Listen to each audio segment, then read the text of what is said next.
Oh, hi there. Welcome to another episode of Cardwell's Cauldron, a production of Geektopia Island. Today, we're doing something different this week. We're flipping it around. Yep. We had some requests to show this deck out from the video that we did of challenging each other's decks. And it's called Kevin Jank. Yep. Okay, so it is my deck for Magic. For those that don't know, I play a lot of random cards. Like, if it's a good creature and it's big and dumb and stupid, I probably want to play it. Mm-hmm. And if it's every color, I definitely want to play it. Yeah. I don't know what it is about it, but I love to play all the colors as I can. I'm just like, push all the colors together and let's do it. Like standard, limited, definitely limited, Yeah, just so anything. That's where I'm at. So you know that's where I'm coming from when I built this deck.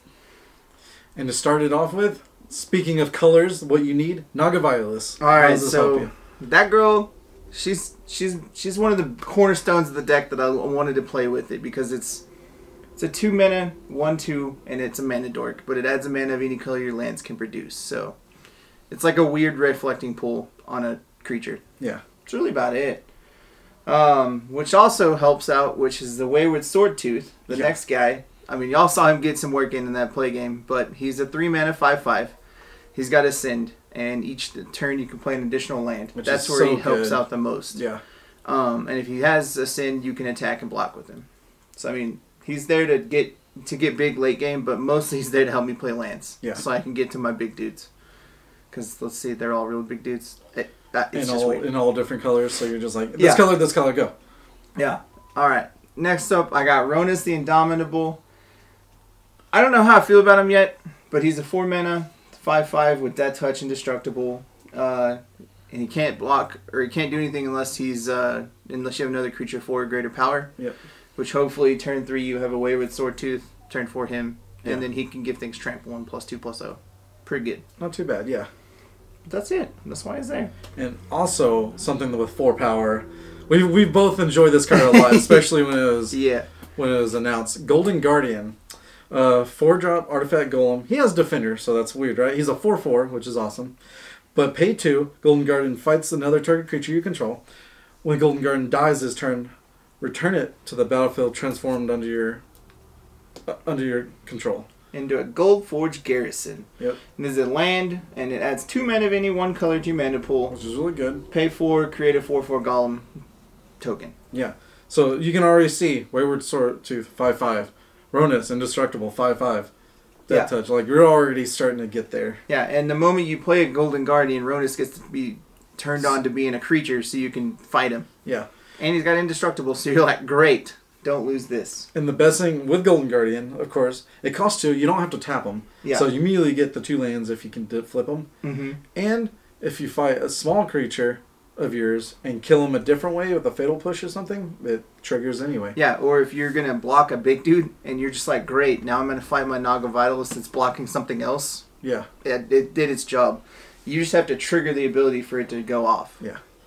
So, I mean, that's what it's there for, is to just get you that extra mana. Because, I mean, it adds 2 mana of any one color. Yeah, that's really all day, good. Every day. Yeah. All right. Also to help you with your mana color here, Jadelight Ranger. Yep. You know this. Everyone should know this card by now. 3 costs, 2 green, of course.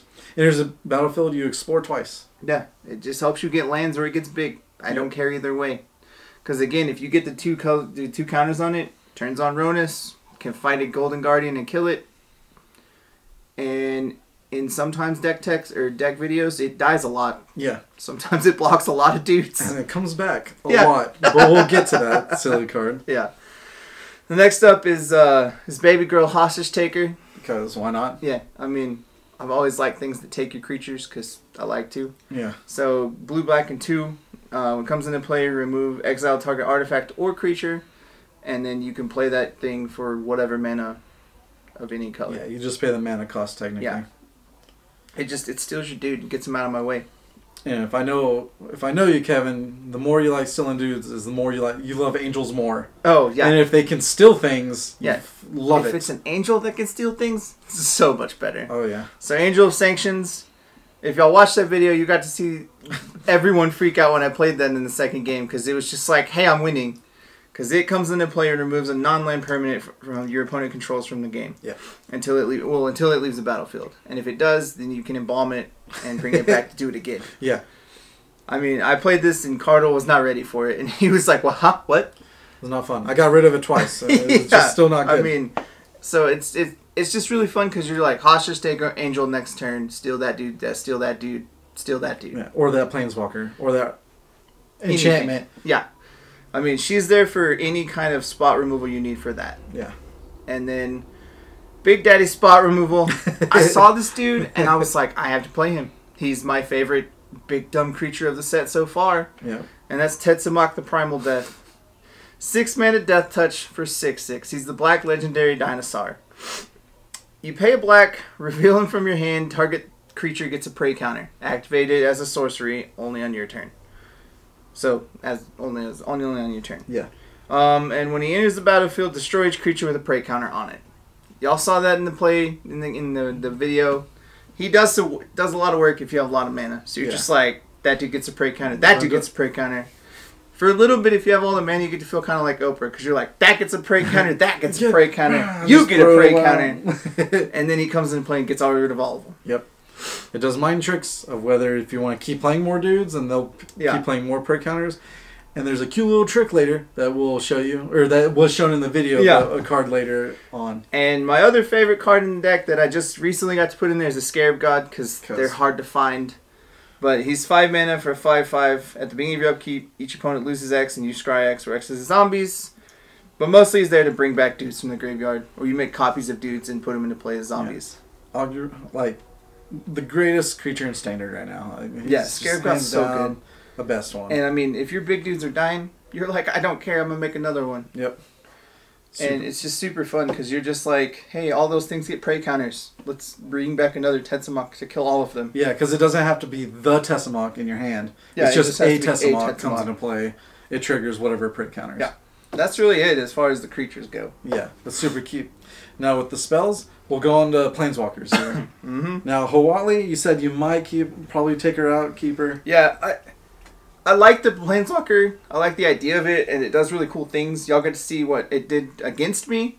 It does way better against me than it did with my deck. And we're talking about Radiant Champion. Sorry, yeah, the green-white one. Green-white one. I really like her idea, but I've learned that she doesn't really fit in this kind of deck because I don't have enough. I thought she's going to be able to do a lot more for me, but she just doesn't. Yeah. So I'm probably going to replace her, but we'll get to that. And just in case, of course, we'll go through the abilities. +1, you put a counter on her for the +1, and then each loyalty counter of how many creatures are on the field. -1, target creature gets +X for how many X creatures you have on the field. And then -A is where you need to get an emblem saying whenever a creature comes in the field, you draw a card, which is really good if you can get there. Yeah, I mean, it could happen. It's kind of rough in the deck like this because I don't have all that many creatures. Yeah. All right, tell us about your Bay. All right, so favorite mythological thing ever is Gorgons, or the Medusa of any mythological thing. And so Vraska, she's my Bay thing. Vraska the Relic Seeker. 6 mana, comes in with 6 counters. Her +2, you make a 2/2 black pirate with menace. Which is good. Just -3, you get to kill an artifact, a creature, or an enchantment, and you make a treasure token to add mana to your mana pool when you sacrifice it. Or you -10, target player's life total becomes 1. So value. Yeah. She's all y'all watched me play her in the video and just totally start to come back from that game. Because I was losing that game for the most part. But she came into play and said, no, let's get to saving me. With that, we go into some of the kill spells I have. Yep. And one of the saving grace spells I have. So Fatal Push, 1-drop. Everyone needs it. If you're playing Glag, just play it. Destroy target creature if it's 2 or less. If you have Revolt, 4 or less. Yeah, so good. Settle the Wreckage, so good. 2 white, 2 colorless. Exile all attacking creatures, and that player puts that many basic lands into play tapped. Great. You attacked with 5 dudes, go get 5 lands. Because most decks aren't going to have more than 8 basics. Pretty much. And the fact that you just destroyed their whole board and you survive. Yeah, and by the turn they get all those lands, they're great. What are you going to do? Play a couple more extra things? Don't care. I lived the turn I needed to live. And he's playing one of my favorite cards of the set that I will make a deck out of, but Release to the Wind. Tell us about how this guy helps. So, Release to the Wind is a blue and 2. I saw it, and I absolutely love that card. I've always liked Blink effects. Yep. And it says exile target creature No, or non-land permanent. That's right, non-land permanent. As long as that card remains exiled, its owner may cast the card without paying its cost. It's amazing in every way I can think of because y'all saw me earlier in the dad tech with it. He tried to kill my Vraska and I was like, nah, it's good. I'm gonna remove her. And he got real sad because he threw all of his dudes at it, and I was like, great, thanks. Yep. I take no wasted damage. the time. Yeah. Yeah. So it can remove non-land permanents. So if a planeswalker is about to pop its ult, you're just like, no, get out. They have to do it again to reset all of their stuff. Or you can save your big dudes. Ugh. You can save all the little things you need or whatever you need to do. Yep. It's just a good card. And another trick that I'm pretty sure happened during the game too, Tetzimoc. He saved his Tetzimoc. He had one in his hand, so he's like, pray counter, pray counter, pray counter. Play this one for free. Yeah. Kill your board. And I mean, why not? Because it's good. Yeah. And it's instant speed, so at any time you can save whatever you need. Which is silly. And the final card of the main deck is the Journey to Eternity. Yep. 3 mana, black, green, and 1, and legendary enchantment. Enchant a creature you control. When that creature dies, return it to the battlefield, and then flip this card transformed. Yep. It transforms into Atzul, Cave of Eternity. It adds 1 mana of any color, where you pay 5 and return a creature card from your graveyard to your battlefield. Yeah. So, originally, when I first read this card, I thought about taking it out as I needed space, but then the more I read it, I was just like, it returns the dude it's enchanted on back along with flipping. Exactly. That's too good. And in my deck where I have like 5 dudes that come and play and steal your dude, it's too good. So, I mean, they wasted their kill spell to kill my Hostage Taker when I just steal it right back with a Journey. Exactly. Great. And the fact that it doesn't exile the dude when you get him from the graveyard. So it's literally a reanimation spell. So you're just like, Hostage Taker, back again. Or Angel, back again. And yeah, I mean, for those that stayed through the first fight of the Dragon fight, that card got me through a lot of stuff. Jadelight Ranger came back too many times. Yes, it did. Alright, so with that, we'll move to some of the sideboard Yeah, we'll options. go to the sideboard first. Because Kevin Lands is Kevin Lands. And we'll figure that out. Yeah, we'll get there. So sideboards is kind of simple. I got 3 Naturalized because you need artifact removal. Yeah. 4 Death Gorge Scavengers. I haven't revamped this because this was back when like I built this when like Kaladesh was, or the Red Deck Wins was going crazy with all the extra stuff in the graveyard that you want to gain life and remove. So I had 4 of them. 2 Vraska's Contempt because that's good. You need to kill a planeswalker creature and gain some life. Yep. Another Settle the Wreckage, which that may go main board because my deck's kind of slow, so I need the protection. I have 1 Vona, Butcher of Magan, the 5 mana, pay 7, destroy a thing. 7 life. Yeah, pay 7 life, destroy target non-land permanent, activate this only during your turn, and it's a 4/4 Vigilance lifelink. I like that card a lot. I think it's really good as like a 1 or 2 of. It's nothing crazy. Yeah. I mean, yeah, you could play it in Vampires, but meh. Yeah. The little dog, the Dog of Glory. The mythic hound of the Ravenous Chupacabra, 2/2 for 4. Yep. Comes into play and kills the creature the opponent controls. So good. It's just good. And then Tindershoot Dryad, he's in my sideboard because if you play against control, you just play him and you just make more dudes than they can. Dudes. And you already have a Sin cards in the main with the Swordtooth, so great. Yep. And then the other Sin dude that I have in the board is Twilight Prophet. I also think this card is amazing. I need more of them. It's 4 mana for a 2/4 flyer with a Sin. At the beginning of your upkeep, if you have City's Blessing, reveal the top card of your library and put it in your hand. Each opponent loses X, where X is the card's current mana cost, and you gain X. Which is so good. So in my deck, almost everything costs at least 3. Yeah. Or greater. Almost. Minus the Naga Vitalist, whatever. Still, they're losing. That's free damage on them, and you gain life. So it's a free buffer, and she's a flyer. Yep. It's really good. Alright, so we move into the lands. Land base is totally ridiculous, so bear with me. But it totally works for Kevin. Yeah. Everybody always hates me for making things work that shouldn't work. And I understand it because it's really weird. But I usually count up the actual like colored dots and then go off of that. So most of my deck is green, so I want green early. So I have 3 Sunpetal Groves.